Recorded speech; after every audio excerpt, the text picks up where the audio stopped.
আপনার দিদার মৌতের যন্ত্রণা থাকিবে না আমার, দয়াতে করিয়া দিও গো দিদার ইয়া রাসূলুল্লাহ ইয়া হাবিবাল্লাহ ইয়া রাসূলুল্লাহ ইয়া হাবিবাল্লাহ।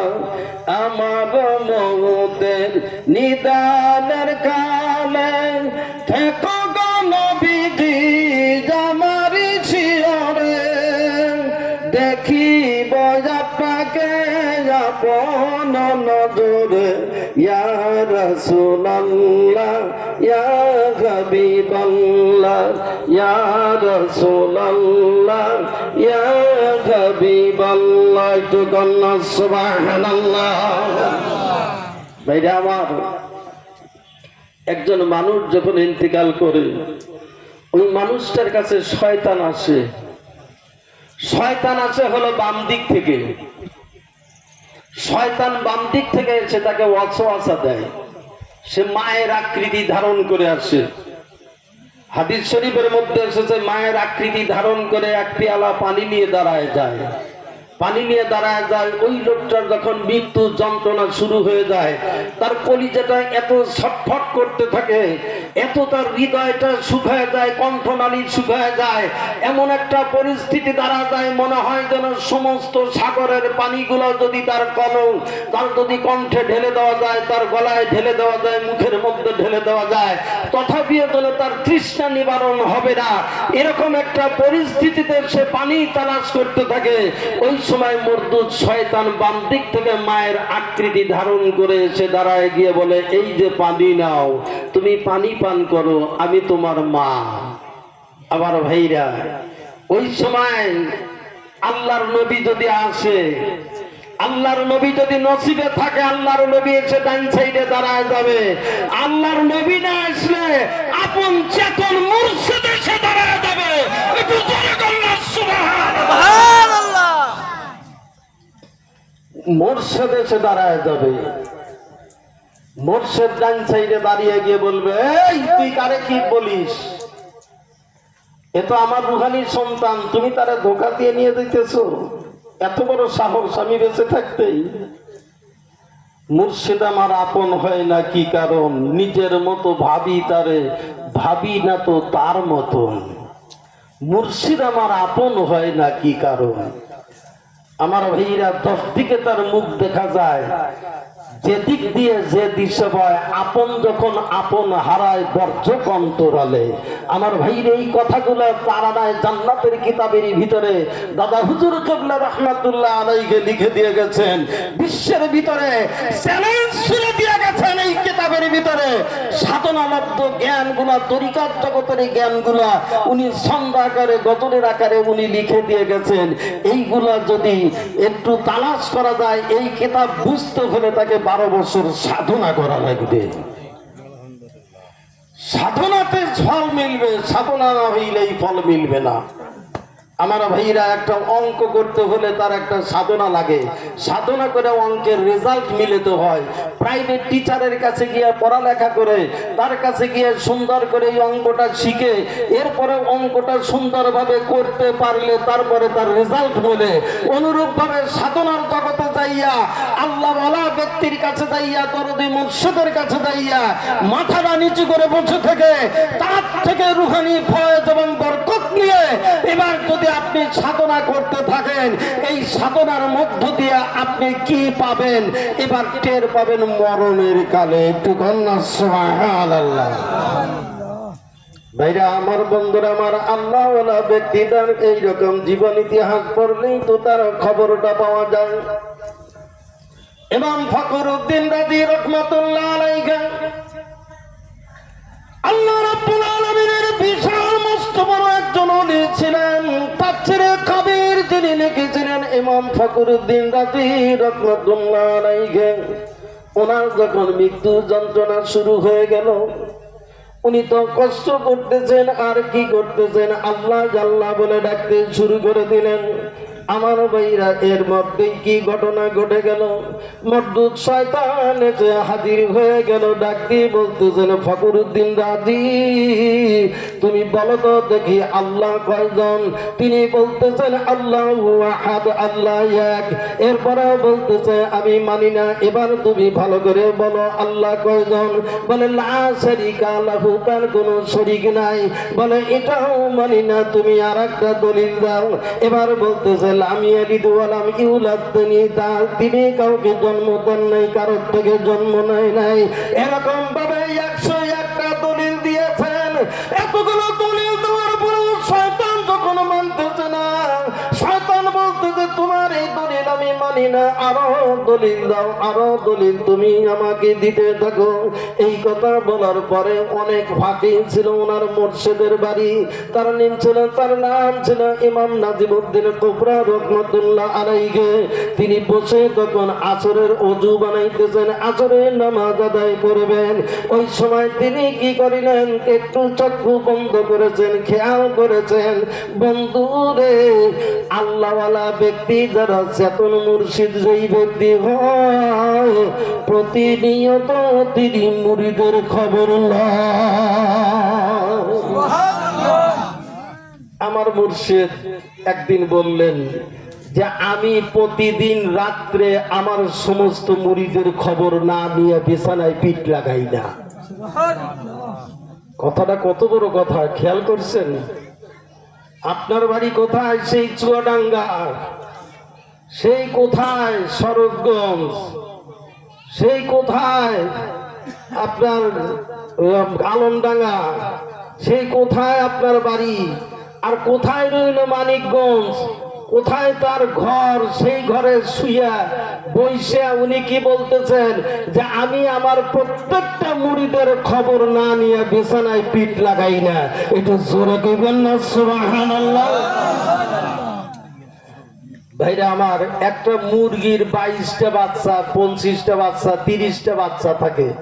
ওই মুরগি যখন খানা খায়, বাচ্চাগুলো চতুর্পার্শ্বে থাকে, ও কিন্তু দেখবেন খায় আর এদিক ওদিক তাকায় তাকায় দেখে তার 22টা বাচ্চা ঠিক আছে কিনা, তার 25টা, তার 30টা বাচ্চা ঠিক আছে কিনা।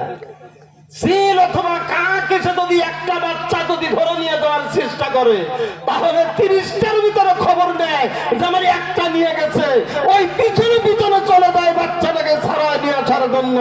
অনুরূপ ভাবে একজন চেতন মুর্শিদ, তিনিও তার মুরিদদেরকে শয়তানের হাত থেকে বাঁচানোর জন্য প্রতিনিয়ত চেষ্টা করে, মরণের সময় পাশে এসে দাঁড়ায়। একটু জোরে কন্যা সুবহানাল্লাহ। ভাইরা আমার, বন্ধুরা আমার, এই জন্য আল্লাহওয়ালা ব্যক্তিদের কাছে যাওয়া দরকার। ও বন্ধুরা, আমলের জগতে নেমে যান, আমল আপনাকে টেনে নিয়ে যাবে। ওই রকম ভাবে আমল করেন, আমলগুলো আপনাকে মুর্শিদের আকৃতি ধারণ করায় নিয়ে আসবে। মুর্শিদের আকৃতি ধারণ করাইয়া আমলগুলো আপনার পাশে এসে দাঁড়াইয়া যাবে। মরণেও থাকবে, হাসরেও থাকবে, মিজানে থাকবে, পুলসিরাতে থাকবে, কবরেও থাকবে, সব জায়গায় থাকবে। 5 ঘাটেতে যাবে সিনা, 5 ঘাটে যাইয়া দেখবেন মুর্শিদ রূপ নিয়ে আপনার আমলগুলা হাজির হয়ে গেছে। আমার বন্ধুরে, এই আমলগুলো হলো সুবহানাল্লাহ, আলহামদুলিল্লাহ, আল্লাহু আকবার, লা ইলাহা ইল্লাল্লাহ। এই 4টা কথা কোনো ব্যক্তি যদি আমল করতে পারেন, তাহলে আপনার জিন্দেগির পরিবর্তন ঘটে যাবে। এই 4টা কথার দ্বারা আপনার আমলের পরিবর্তন ঘটবে। এই 4টা কথার দ্বারা দুনিয়ার জিন্দেগির আপনার পরিবর্তন ঘটে যাবে। হাসরের ময়দানে যাইয়া 4টা কথার দ্বারা আপনি মহাপুরস্কৃত হয়ে যাবেন। বন্ধুরা, তাহলে খেয়াল করে শুনে যান, এই যে 4টা কথার ভিতরে নামাজ লুকাইতে আছে, 4টা কথার ভিতরে রোজা লুকাইত, 4টা কথার ভিতরে হজ লুকাইত, 4টা কথার ভিতরে যাকাত লুকাইত, 4টা কথার ভিতরে আপনার হালাল লুকাইত, আপনার হারাম লুকাইত। এই 4টা কথার ভিতরে আপনার জিন্দেগির সব কিছু আল্লাহ রেখে দিয়েছেন। আল্লাহর ওলি 4টা কথা শিখাইয়া দেখেন না আপনাদের মতো এই মানুষগুলোকে কেমন করে তৈরি করেছে। নাকি বলছে আমার কাছে মুরিদ যারা হইবে আজকে 10টা গরু নিয়ে আসা লাগবে, কথা বলছে, অথবা বেরি নিয়ে আসা লাগবে, খাসি নিয়ে আসা লাগবে, কথা বলছে, অথবা আজকের থেকে দাড়ি রাখবে, আজকের থেকে টুপি পরবে, আজকের থেকে নামাজ পড়বে, আজকের থেকে হালাল হালাল বাইছে খেবে, হালাল হারাম বাইছে খেবে, আজকের থেকে এই সব কিছু মাইনে চলবে। এত কথা যদি বলতো ওই পীরের কাছে কেউ যাইতো? ওই পীরের কাছেই তো কেউ যাইতো না। কত সহজ কথা। সুবহানাল্লাহ, আলহামদুলিল্লাহ, আল্লাহু আকবার, লা ইলাহা ইল্লাল্লাহ। কি সুন্দর চারটা কথা। আমার ভাইরা, হুজুর পাক সাল্লাল্লাহু আলাইহি ওয়াসাল্লামের জিন্দেগিতে সর্বপ্রথম কিন্তু নামাজ আসে নাই। সর্বপ্রথম নামাজ আসে নাই, সর্বপ্রথম এসেছিল জিকির। আল্লাহর নবীর জিন্দেগিতে মেরাজ করতে গেলেন যখন, ওই সময় দেখা গেল আসলো নামাজ। এরপরে নবীজি হিজরত করে মদিনায় চলে গেলেন। মদিনায় যাবার পরে তারপরে আসলো দুই বছর পরে আসলো রোজা। তার মানে নামাজ আসার 5 বছর পরে আসলো রোজা, তারপরে আসলো হজ, তারপরে আসলো যাকাত, এরপরে আস্তে আস্তে করে এক একটা করে আসলো। কিন্তু তার পূর্বের আমল ছিল কি? আল্লাহর নামের জিকির। কন্যা সুবহানাল্লাহ। তার পূর্বের যে আমলই ছিল জিকির, একমাত্র শুধু জিকির করবা, জিকিরের কোনো বিকল্প নাই, একমাত্র শুধু আল্লাহর জিকিরই করতেন তারা। সাহাবীরাও করতেন, আল্লাহ রাসূলও করতেন। আমার ভাইরা, এই জিকির করতে করতে তারপরে আসলো এই আমলগুলো। অতএব একটা মানুষ আল্লাহর ওলির হাতে হাত দেওয়ার পরেই তার জিন্দেগিতে আগে জিকির উঠবে, এই জিকিরের পরেই সব কিছু চলে আসবে। একটু জোরে কন্যা আলহামদুলিল্লাহ, একটু মহাব্বতে বলুন আল্লাহুম্মা সাল্লি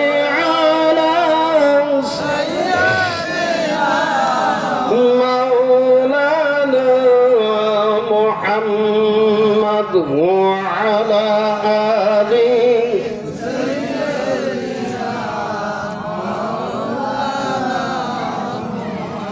উম্মতের কান্ডার নবীজি, উম্মতেরই জানের জান, আশিকের মাসুক নবীজি, দেখা দিয়া প্রাণ বাঁচান। আল্লাহুম্মা সাল্লি আলা সাইয়্যিদিনা মাওলানা মুহাম্মদ ওয়া আলা আলি সাইয়্যিদিনা। সকলে বলি সাল্লাল্লাহু আলাইহি ওয়াসাল্লাম। আমার ভাইরা, ওঠা বসা না করি,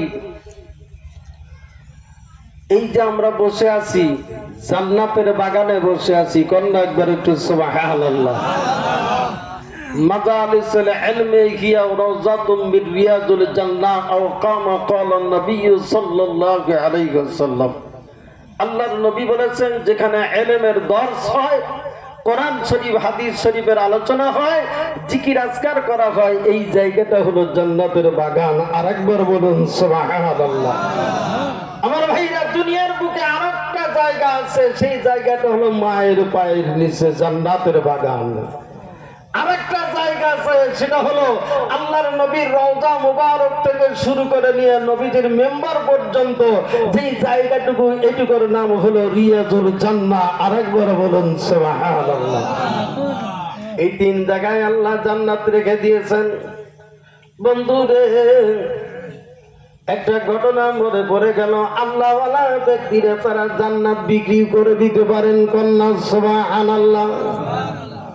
আল্লাহর এক ওলি ছিলেন, মজুম হালাতের ওলি, নাম ছিল হযরত বাহাদুর রহমাতুল্লাহ আলাইহি। বাহাদুর রহমাতুল্লাহ আলাইহি মজুম হালাতের ওলি। তিনি রাস্তা দিয়ে ঘুরে বেড়াইতেন, লোকেরা তাকে পাগল বলে বলে ডাকতো। আমার ভাইরা, অনেকদিন আগের ঘটনা। বাদশা বাগদাদের খলিফা ছিলেন বাদশা হারুন আর রশিদ। হারুন আর রশিদের স্ত্রীর নাম ছিল সম্রাজ্ঞী জুবাইদা।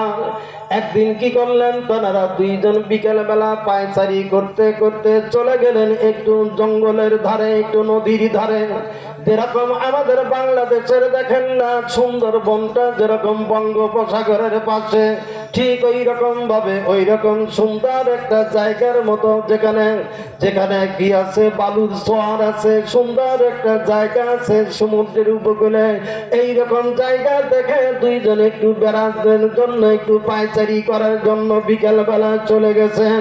আমার ভাইরা বন্ধুরা, আমার বাচ্চা ঘরনার রচিতে সম্রাটকে জবাই থেকে নিয়ে রওনা করলেন। যাইতে যাইতে যাইতে যাইতে জঙ্গলের ধার দিয়ে যখন ঘেটে চলে যাইতেছিলেন, এমন সময় দেখা গেল একজন পাগলা বাবার সাথে দেখা হয়ে গেল। তার মানে বাহালুল রহমাতুল্লাহ আলাইহির সাথে দেখা হয়ে গেছে। বাহালুল কি করতেছে, গাছের থেকে একটা ডাল ভেঙে আনলো। ডালটা ভাঙিয়া আনিয়া মাটির উপরে সুন্দর করে একটা ছবি আঁকাইলো, একটা কি করলো, শিডিউল তৈরি করলো, একটা ম্যাপের মতো আঁকায় দিল, একটা ঘরের মতো আঁকায় দিল। ঘরের মতো আঁকা দিয়ে ডাক দিয়ে বলতেছে, আল্লাহর বান্দারা, আমি জান্নাত বিক্রি করব, জান্নাত বিক্রি করব। যদি কেউ নিতে চাও তাড়াতাড়ি আসো, একজন পাইবা, দ্বিতীয় জন পাইবা না। কে আসবা, আগে আসো, আমি জান্নাত বিক্রি করব। এখন এই কথা শুই না বাচ্চা হারুনুর রশিদ একটু ব্যঙ্গ করে হাসিতে চলে গেছে। পাগল ছাগল কি কয়, মাটির উপরে কি রকম করে একটা ঘরের মতো আঁকাইছে, আঁকায় বলতেছে আমি জান্নাত বিক্রি করব। কিন্তু মহিলা মানুষ কি তাই?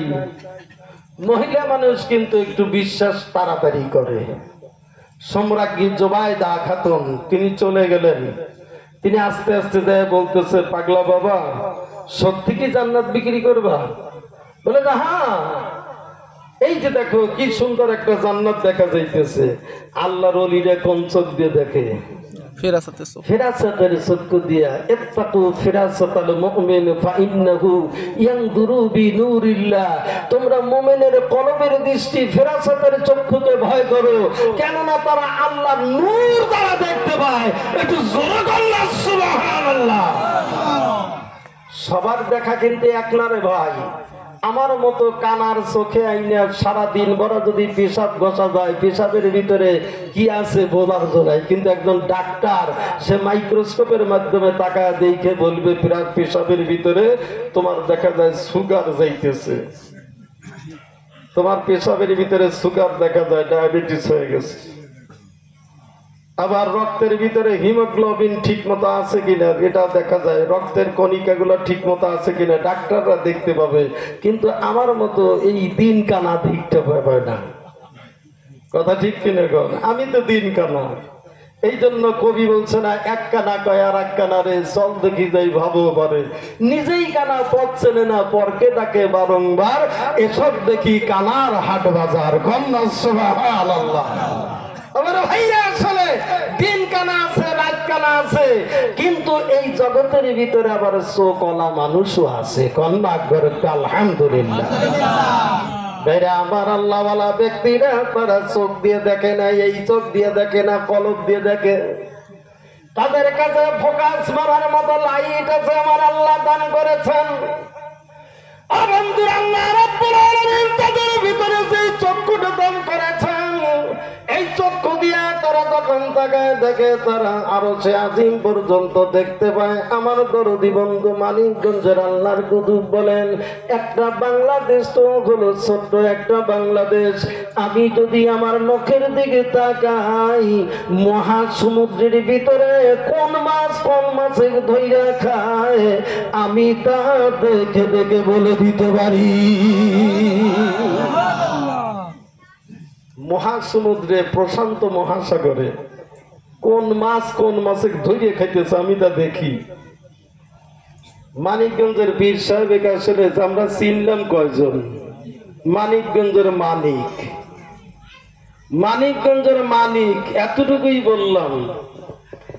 সমগ্র পৃথিবী আল্লাহর নবীর মাধ্যমে যেরকম আল্লাহ রব্বুল আলামিন পৃথিবীতে রিজিক বন্টন করেন, ওই যুগের নবীর মাধ্যমে আল্লাহ এই জন্য আবুল কাসেম, আল্লাহর নবীর নাম ছিল আবুল কাসেম, তার মানে বন্টনকারীর বাবা। আল্লাহর নবী বলেছেন এই নাম তোমরা কেউ রাখো না, এই নামটা একমাত্র শুধুমাত্র আমার জন্য। আল্লাহ রিজিক নির্ধারণকারী আর আমি হলাম বন্টনকারী। আল্লাহর নবীর পরে বেলায়েতের পাওয়ার হাউস যারা আছেন তারা হলো বর্তমানের বন্টনকারী। একটু জোরে জোরে কন্যা সুবহানাল্লাহ। পীর শিবে পীর ধরো, পীর যদি হবে লইলে পীরের ধন কতকাল খাবে। আমার ভাইরা, কথাটার ভিতরে এই কথাটা আমরা তো বুঝি না। পীর চিনে পীর ধরো, পীর যদি হবে তার মানে পীর যদি তোমার হয় লইলে পীরের ধন কতকাল খাবে। আল্লাহর ওলি যে কি আল্লাহর কাছ থেকে এনে দিতে পারেন আপনি খাইয়াও ঘুরাতে পারবেন না। একটু জোরে জোরে কন্যা সুবহানাল্লাহ। বাহালুল রহমাতুল্লাহ আলাইকে বলতেছে ওই যে জান্নাত দেখা যায়। সম্রাজ্ঞী জুবাইদা বলতেছে ও আল্লাহর পাগল, এই জান্নাতের দাম কত? তো মোটামুটি ধরে নেন আর কি, সেই সময়কার কথা, অনেকদিন আগের কথা, তো আমরা একটা আনুমানিক ধরে নিলাম 1 লক্ষ টাকা। বলে 1 লক্ষ টাকা? এত টাকা দাম?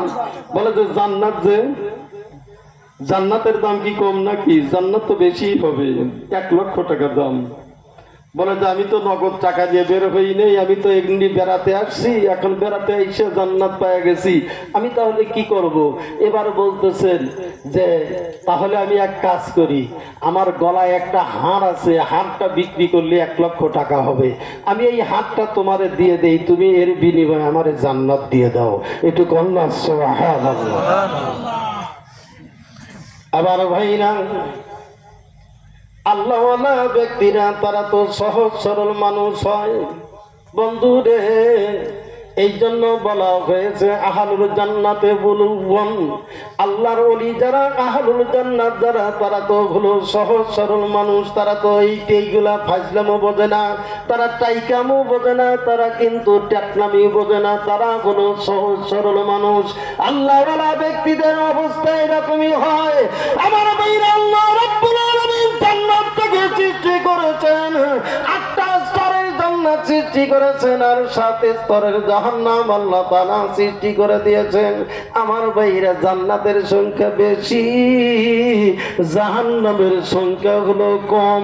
দুনিয়ার বুকে আল্লাহর রহমত হলো বেশি, আল্লাহ তাআলার গজব হলো কম। একটু আল্লাহ সুবহানাল্লাহ। আল্লাহর রহমত বেশি, যার কারণেই তো আমরা বেঁচে আছি।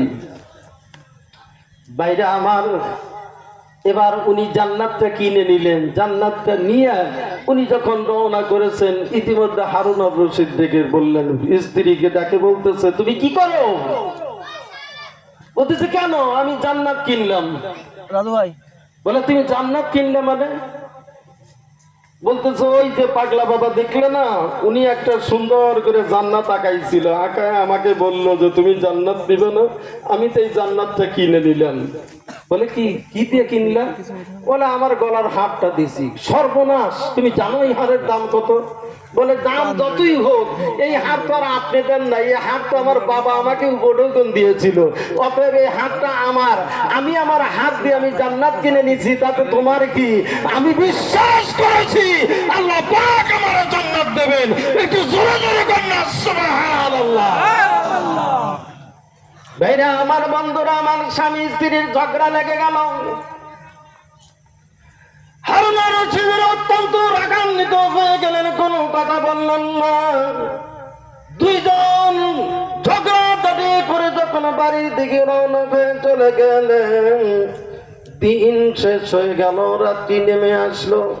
দুইজন বিছানায় শুয়ে আছে, দুই দিকে মুখ কইরা। স্বামী স্ত্রী ঝগড়া লাগলে কি একদিকে মুখ হয়? যারা বিয়ে করছে তারা জানে, ওর মুখে, একজনের মুখ এই দিকে, একজনের মুখ উত্তর দিকে, আর একজনের মুখ দক্ষিণ দিকে। হ্যাঁ, দুই দিকে একেবারে দুইজন দুই কুলে তখন বাস করে, মাঝখানে বালিশ দিলেও আর জায়গা আর হয় না। আমার ভাইরা, স্বামী স্ত্রী ঝগড়া লাগলে এরকম হয়। তবে একটা মাসআলা শুনে নেন, স্বামী স্ত্রী ঝগড়া করলে যেই ব্যক্তি আগে কথা বলবে আল্লাহ পাক তাকে জান্নাত দিয়ে দেবেন। স্বামী স্ত্রীর ঝগড়া 3 দিনের বেশি রাখবেন না। মুসলমানের ঝগড়া 3 দিনের বেশি রাখবেন না। স্বামী স্ত্রীর ঝগড়ার কারণে সংসারে আগুন জ্বলে। যার সংসারে সুখ নাই তার পৃথিবীতে সুখ নাই। আর মা বোনদেরকে বলতেছি, আপনার স্বামী হলো আপনার জান্নাত। আপনার মায়ের পায়ের নিচে ছিল জান্নাত। যেদিন আপনার বিবাহ হয়েছে সেই দিন স্বামীর পায়ের নিচে এসে গেছে জান্নাত। অতএব আপনি স্বামী যদি একটু বকাও দেয়, একটু কড়া ভাষায় কথাও বলে, আপনি মেনে নেন, আপনি বিবি আসিয়ার সাথে জান্নাতি হয়ে যাবেন। কন্যা সুবহানাল্লাহ।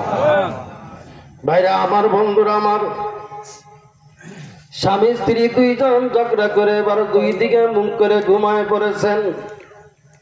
ঘুমের ঘরের ভিতরে হারুন রশিদ স্বপ্ন দেখা শুরু করে দিল। স্বপ্নের ভিতরে দেখতে কিয়ামত শুরু হয়ে গিয়েছে। আল্লাহ রাব্বুল আলামিন বিচার কার্য শুরু করে দিয়েছেন। বিচার করার পরে দেখা গেল এক এক করে মানুষেরা জান্নাতে চলে যাইতেছেন। হারুন রশিদ শুধু ঘুরে ঘুরে কি যেন দেখতেছিল। হাসরের ময়দানে ঘুরতেছে জান্নাতের এলাকা দিয়া, জান্নাতের এলাকা দিয়ে ঘুরতে ঘুরতে ঘুরতে ঘুরতে যাইতেছে। তার জান্নাত খুঁজে পায় না। তাকে আল্লাহ জান্নাত দেয় নাই, তাই তো জান্নাত খুঁজে পায় না, শুধু ঘুরে বেড়াইতেছে। ঘুরতে ঘুরতে হঠাৎ করে একটা জান্নাতের সম্মুখে যাইয়া যখন দাঁড়ায় গেছে, দাঁড়ানোর পরে লেখা দেখতেছে হাজা জান্নাতুল জুবাইদা। এই জান্নাতটা হলো জুবাইদা খাতুনের জান্নাত। এরপরে তিনি কি করলেন, জান্নাতের ভিতরে উকি মারলেন। কি দেখা যায় একটু তাকায় দেখি। এবার জান্নাতের ভিতরে উকি মারিয়া দেখতে পায় তার স্ত্রী জুবাইদা খাতুন জান্নাতের ভিতরে সিংহাসনে বসে বসে আরাম করিতেছে। হুর গেলেমান যারা আছে তারা খেদমত করতেছে, আর জুবাইদা খাতুন খুব আরামে একেবারে বিভোর হয়ে আছে। তিনি চিন্তা করলেন, যেহেতু আমার স্ত্রীর জান্নাত, তাহলে আমি একটু ভিতরে যাই। ভিতরে যাওয়ার জন্য যাহা মাত্র পা বাড়াইছে, ওবেই ফেরেশতারা আটকায় দিছে। No no permission in this heaven. এর ভিতরে যাওয়া যাবে না, এই জান্নাতের ভিতরে যাওয়া যাবে না। কেন, কি হয়েছে? বলতেছে এই যে দেখো লেখা আছে, যেটা হলো জুবাইদা খাতুনের জান্নাত। যার যার জান্নাতে তারাই যাবে, দ্বিতীয় কোনো লোকের পারমিশন নাই। এখানে আপনাকে যেতে দেওয়া হবে না। বলতেছে ধরো তুমি জানো উনি আমার স্ত্রী, আমার স্ত্রী, এই জন্য আমি ওনার সাথে দেখা করতে যাব। ফেরেশতা বলছে না, যেতে দেওয়া যাবে না। এবার ফেরেশতাকে মারছে ধাক্কা, ফেরেশতা ওনাকে মারছে ধাক্কা। ধাক্কা লাগিয়ে ঘুম ভেঙে গেছে। একটু জোরে কন্যা সুবহানাল্লাহ। ধাক্কা লাগিয়ে ঘুম ভেঙে গেছে। ঘুম ভেঙে যাওয়ার পরে এবার দেখে জুবাইদা অন্যদিকে মুখ করে ঘুম পাড়তেছে। হারুন রশিদের যখন ঘুম ভেঙে গেল, তড়িঘড়ি করে উঠে বিছানায় বসিয়া পড়িয়া এবার কি করতেছে, জুবাইদা হাত ধরে ধরে টানাটানি করতেছে। জুবাইদা রে, তুমি তাড়াতাড়ি ওঠো রে, যাও জুবাইদা, তুমি তাড়াতাড়ি ওঠো। জুবাইদা খাতুন একটু চোখ ডলতে ডলতে উঠে বসে বললেন, কি হয়েছে? এত রাত্রে কি হইল আপনার? আবার এত রাত্রে ডাকেন কে? কি ঘটনাটা কি? বলে যে তাড়াতাড়ি চলো। কোনে যাব? বলতে ওই পাগলা বাবার কাছে। কন্যা একটু সুবহানাল্লাহ। পাগলের কাছে যাবি, পাগল হবি, বুঝবি শেষে। তোরা কেউ যাইস না ওই পাগলের কাছে, ও যার জন্য পাগল। একটু কন্যা সুবহানাল্লাহ। 3 পাগল হলো মেলা নতে এসে। আসলে তো 3 পাগলের খেলা। এক পাগল হলো মুর্শেদ, আর এক পাগল রাসূল, আর এক পাগল হলো আল্লাহ। 3 পাগল মিলে তো এই দুনিয়ার এই পাগল নিয়েই খেলাইতেছে। একটু কইবেন না সুবহানাল্লাহ। আমার দরদি বন্ধু বলছে, এই দুনিয়ার সবাই পাগল। কে বলে ভাই পাগল নয়, খোদার প্রেমের আশেক হইলে মানুষ তারে পাগল কয়। মানুষ তারে পাগল কয়। আমার কতজন পাগল কয়, পাগলে পাইছে। হ্যাঁ, এত বড় মাওলানা পাগলে পাইছে, খালি মানিকগঞ্জ যায়। হ্যাঁ, আমার পাগলেই ধরছে। আমার তো পাগলেই ধরছে রে ভাই, এই জন্যই তো আমি মানিকগঞ্জ যাই। গত কয়েকদিন আগে আমার এক নিয়ারেস্ট, উনি মাস্টার ডিগ্রি পাস, খুব হায়ার এডুকেটেড, তুই বলতেছে বাবা তুই মানিকগঞ্জ যান আজ কত বছর? বললাম আজ 29 বছর। আজ 29 বছর। বলে 29 বছর কি পাইছেন ওই জায়গা? বলে কি যে পাইছি আপনাকে ওটা বুঝাইতে পারবো না, আপনি গেলে আপনিও পাগল হবেন, এতটুকুই কইলাম।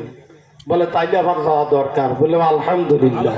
বললাম যদি যাইতে চান তাহলে আজকের থেকেই জিকির করেন। কি জিকির করবো? তখন মোবাইলে কথা বলতেছি, 36 মিনিট কথা বলছি। আমি তখন মোবাইলে কথা বললাম যে এইরকম ভাবে সবকটা বাতায় দিলাম। বললাম এই সুযোগ আর ছাড়া যাইব না, এই সুযোগ আর ছাড়বো না। সাথে সাথে সবকটা বাতায় দিলাম, একেবারে মোরাকাবাদ থেকে শুরু করে সবকের শেষ পর্যন্ত বাতায় দিয়ে